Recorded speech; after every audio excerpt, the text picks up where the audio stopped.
In principle, this presentation was prepared by my colleague, but he was not able to come, so it is again obligation for me and the part, or with to my colleagues, the part of habitats activities is data harmonization. We participate on the working of TGV group, and our colleague Peters Bruns from Latvia, he participates on the activities of this 3 TGV groups. So we were also able to bring our experience or remarks to the defining of this data. Usually these TGV groups very often works using teleconferences, and we try to put there our opinion to the team. I think that this type of harmonization was not easy because it was recognized in the TGV group that in some countries are not covered the minimum requirements which are, for example, required for these groups. Because if we are discussing about harmonization on European level, it is necessary that this data model will be some minimum sets which is common for all countries, because usually in your country, for purposes of your institute, your models are much wider than is something what will be shared in the Europe. But in some teams there were really problem to find right agreement on this, and I think that after implementation probably will be necessary again to go back and discuss this issue. So if we are discussing about the data harmonization, we have a lot of questions generally.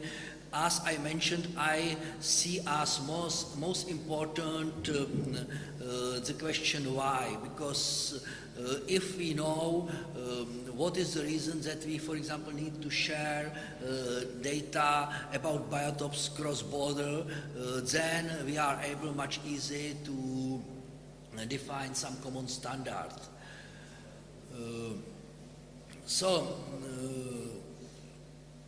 In Inspire, I think that it is the biggest part what is discussed about this data specification, and the team start to work at the beginning for the Annex 1, then for Annex 2 and 3. In this project we were mainly focused on Annex 3, and real focus was to find the possibility how to interoperably share the data. Of course, it's important not only to speak about the model, but also how this data will be accessed to network services, eventually how this data will be visualize, how this data could be combined with other data, because all this is very important for future work. In Inspire we have defined these teams, yes, but if you have some practical application, for example tourism, it is not about team biotopes or other, but it is about the combination of different teams into some information sets which is possible to use, and in many cases you need to look on this interrelation of different data, and also on the possibility how combine data from different resources.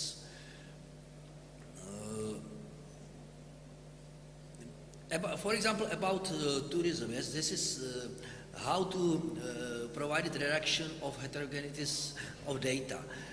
We solve as commercial activity the tourist information system between the part of region Liberec and Saxony, part of Saxonia.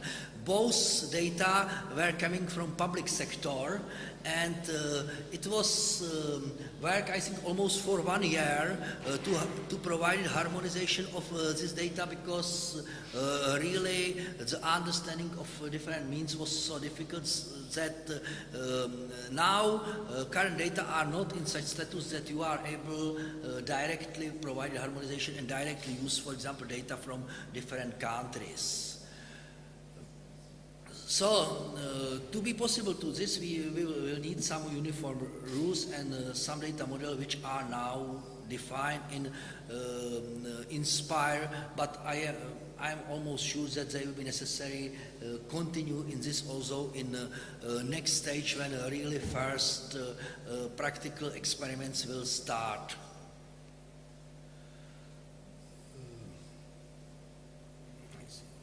So, how is running such a harmonization project? So we need to have some target model, then we need to describe output and input and output data. This is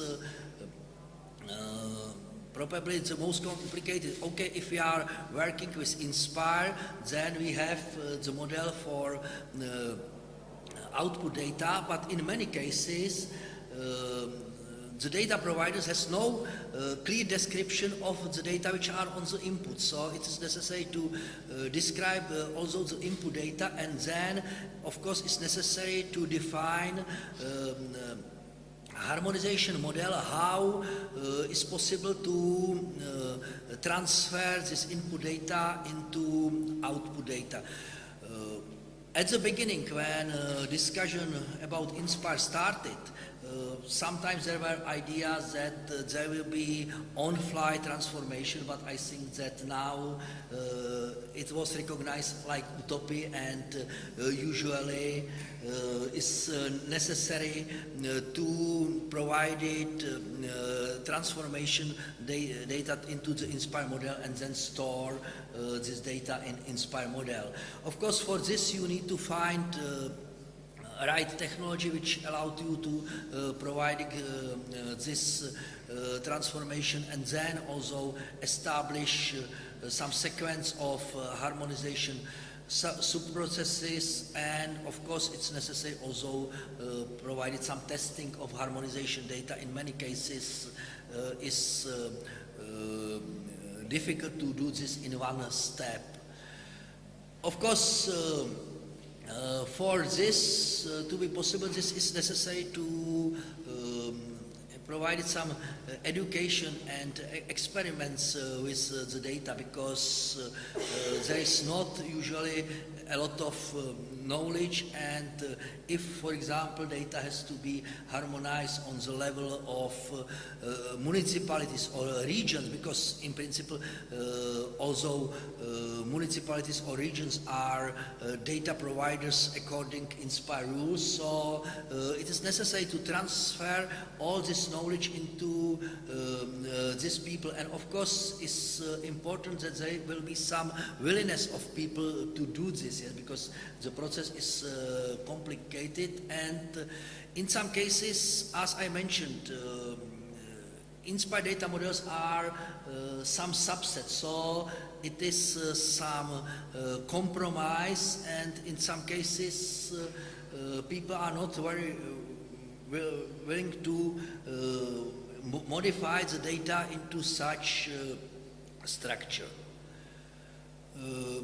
So we have, for harmonization, we have data providers and data users who on one side has negotiate the needs about a data model, and then we need to have some team of experts who are able to help mainly data providers to provide the data transformation. You need people who understand the domain, yes, because for example, if you are discussing harmonization of data about biotopes, It is not possible to define the model by data expert because data expert doesn't understand what about is the domain. But then the data expert has to be able to describe output of the domain specialist, and then you need to have some GIS or IT specialists who are able to assist with this harmonization. The harmonization is in some way some connection of things. On one side is legislation, but on the other side is also need of the market. Yes, I am very often explaining that it's good to find the synergy because, for example, if you are looking on the most common standards which are now used in IT, for example, on the web, in OGC, these standards are done by some interest or some needs of the big industries to be able to share the data. So a lot of standards is coming not from legislation, but they are coming from the needs of businesses. And again, I think that it is good to look on the Inspire not only from the point of view of legislation, but also of businesses and end users, because there is a lot of people in Europe or around the world who need to have the data, who need to have access to the data, and it is necessary really to know what are their needs. Generally, there are two problems. Yes, that we are recognizing that there is some need for harmonization, but how to do this? Okay, Inspire is defining something, but there is a lot of issues which are not standardized. For example, if I mentioned many times the tourist information system, there are no common standard for this. And second problem is, of course, if we know what we would like, so we need to know how we will do this. Now I will a little skip directly Inspire. I mentioned at my first presentation this fourth way, and maybe that now I will tell you something about 1 hour experiment. We start to use in our project OpenStreetMap. Why? Because it is in principle only one publicly available maps which you can use across all Europe and which in some way cover topography. And our task was if is some possibility to make this OpenStreetMap interoperable with Inspire, because the model of OpenStreetMap is not very good for users, and also mainly is used for visualization, but we think that the potential of this data could be bigger, so we start to define some transformation model which could help to transform OpenStreetMap into Inspire data models. So here you can see some ontology description of the harmonization process, and in principle we done in such form that we took shapefile data and provided transformation on the base of this shapefile data. We merge this data eventually with other sources, and then we start a run a harmonization process. And it was, as I mentioned, offline harmonization process, not online harmonization process. Here was prepared some mapping of data models from OpenStreetMap into Inspire, and of course it was necessary to provide it filtering and replacement of values. In some cases it's also a problem with topology of OpenStreetMap, because for example in many cases polygons are not closed, etc. So you need to check also the quality of the data. And here you can see the data generated partly was on the base of Inspire data model, but partly it was also generated some other tourist information. Then we recognize, for example, that there are also some missing objects in this data. Yes? So initiative is very nice, but again you need to have some tools to be able to check the quality of the data, and if you would like to use to be able to improve. Second such test, the Šumava, it is probably one from the most forest areas, but we recognize that there are missing forests in this data. So again, you can use this data, but you have to be able to compare this data with other data resources, and to be able to combine data from more data resources to obtain something what you can really use. If you will be interested about this theme, we will have one other presentation about this, which will run on Tuesday at 4 o'clock in this hall. So next.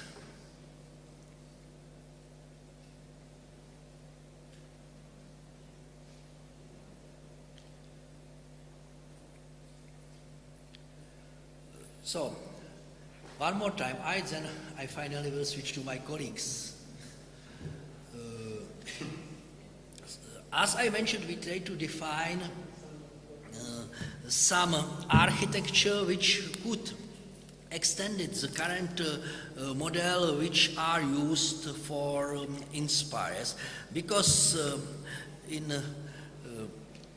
here you can see the common scheme of Inspire, and in principle the geoportal according Inspire rules is support or will support in the future data discovery, data viewing, data downloading and invoking of services currently, and transformation currently is mainly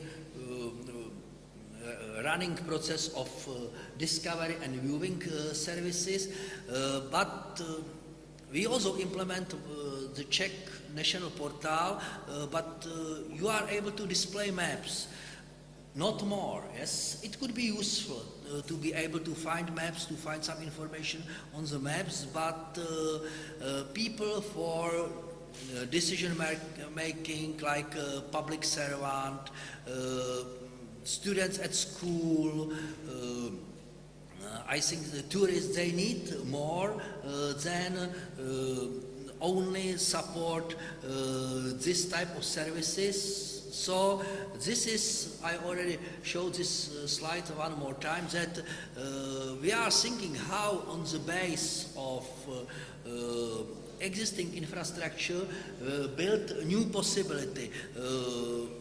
Mobile client application, some embedded components which allow you to put prepared data into web pages, because usually normal people will not be interested to discover data in the catalog. They are interested to have some prepared data sets and to be able to work with them. So we see as very important to build on the top of Inspire solutions some components, and from these components be able to combine some new type of application. And our idea is that this is mainly future of Inspire. So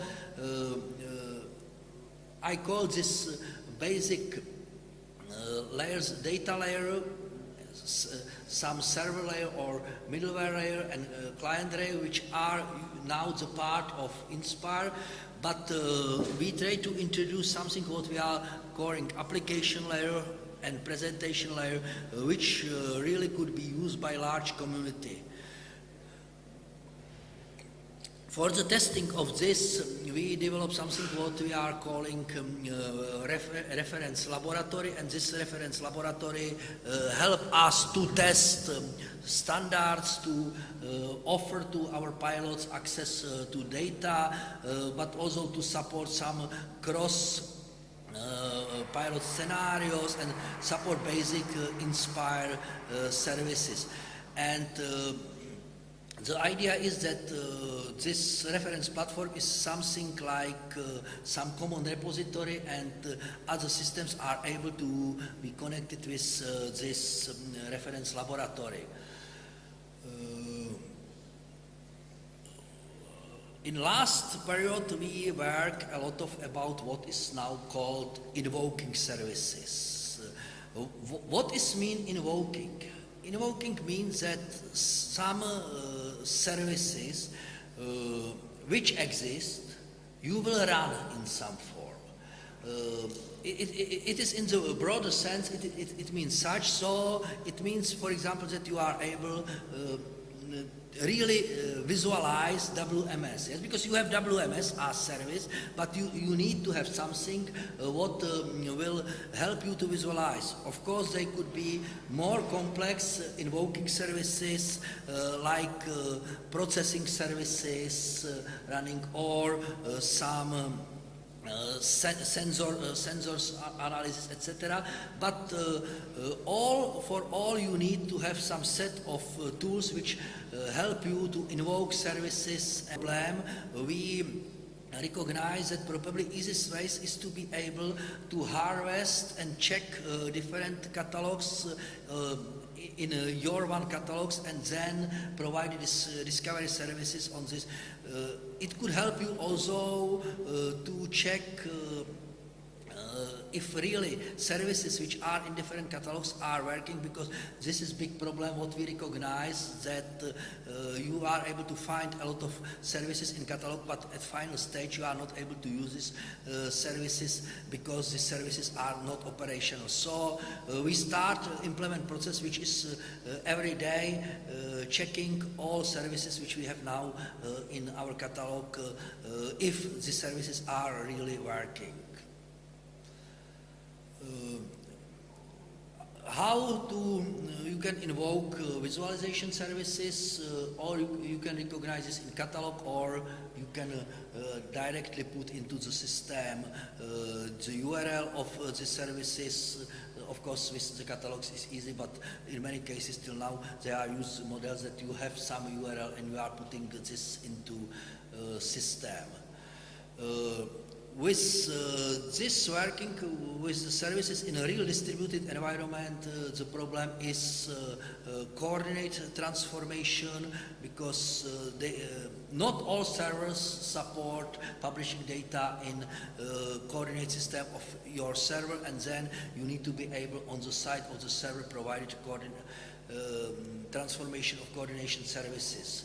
For WFS and WCS services are primary services for downloading of data, but in some cases you need also visualize this data, and for this we develop a library which is now open source, which is called Proxy for OS, and it helps you to transform on the server WFS and WCS into WMS and displays this as WMS, but on other side be able to query this data as WFS. We also start to work with web processing. Now there exists some number of servers for web processing services.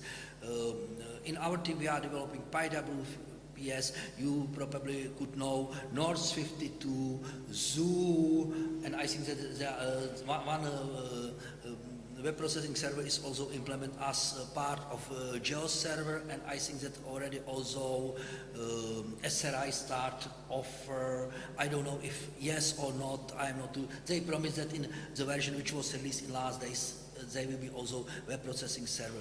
Other side is that you need to have you need to have the client which will run this services. So we work on the developing of the generic client which is able to parse web processing capabilities, and on the base to prepare the table where you can put different services and you can run this process. Other invoking functionality is sensors observation services, which allow you to display the data from the sensors.